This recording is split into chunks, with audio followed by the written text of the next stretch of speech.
Try to get you out up here. Ryan Lambert steers his boat through an exception to the rule. All this was a mud flat, every bit of this 3 months ago. About 30 miles from the mouth of the Mississippi River, patches of new land pop to the surface in one of the few areas where the river still connects to wetlands. It's hard to even imagine how it can grow like this. Long before it became a superhighway of commerce, the river coughed up mountains of sediment to build South Louisiana. Look at that Minnesota right there, little Kansas. Isn't that beautiful?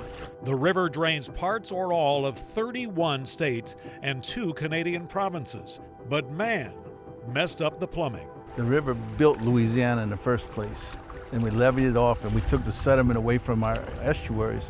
And our estuaries are dying wherever the river isn't touching. Over the last century, Louisiana lost about 2,000 square miles of land, an area roughly the size of Delaware.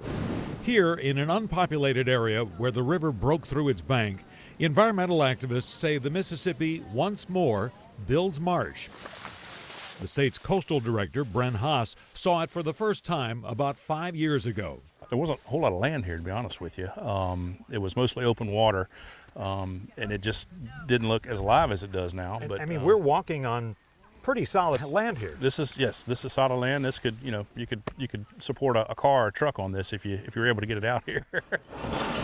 Louisiana is throwing billions of dollars at the issue, rocking parts of its coastline, pumping mud to restore barrier islands, the first lines of defense against hurricanes, and important habitats for thousands of nesting birds. Simone Malaz directs the group Restore the Mississippi River Delta. We can bring it to other coastal cities and other parts of the world and show them how we're meeting the challenge head on here. It's a battle of many fronts. Decades ago, man sliced and diced the wetlands with oil field canals, which drew salt water into freshwater marsh. And scientists warn rising seas could swamp the entire effort. We have to address climate change. We have to address that. And for us, there is more at stake than for most other places around the world. Tulane researcher Torbjorn Turnquist co-authored a recent study warning rising seas pose an urgent threat to the world's coastal wetlands. How the global wetlands will look by the end of the century in the year 2100 will depend very, very much on how much warming is going to happen during that time. The key number is 2. Researchers find that if global warming since the start of the industrial age remains below 2 degrees Celsius, the world's coastal wetlands will probably survive.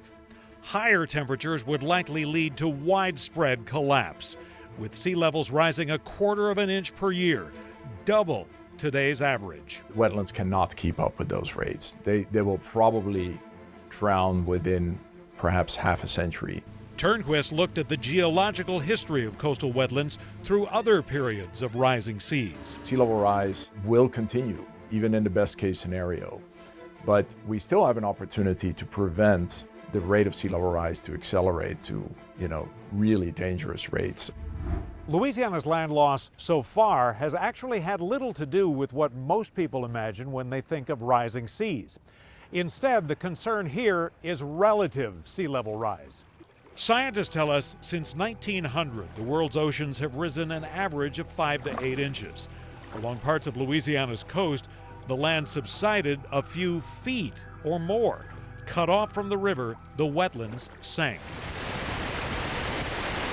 The state hopes to reconnect the plumbing through projects like a $3 billion effort to mimic the river's land-building power, pumping river water into the wetlands 30 miles south of New Orleans. Everywhere we see the river connected with our coast, we see things like this happening. The project has plenty of critics who point out its estimated cost in recent years more than doubled. They fear massive amounts of fresh water and fertilizer runoff would devastate fisheries.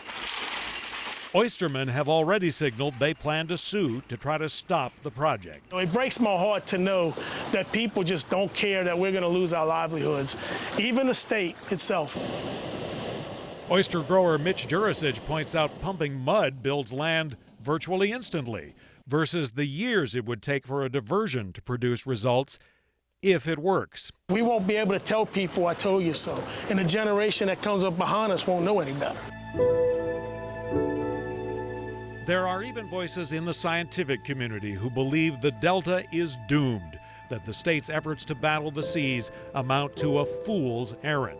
That option is unthinkable in my mind. With a natural tool like we've got here in coastal Louisiana, the Mississippi River, that we've got a real fighting chance. We see it before our eyes, we see it right here. For his part, Torbjorn Turnquist sees the river as the best tool at the state's disposal. As Louisiana fights the sea, some of those most affected by the change are deeply divided over how to save what's left. The danger is that we're missing out on the big picture, and the big picture is if we don't address climate change, we're going to lose all our fisheries.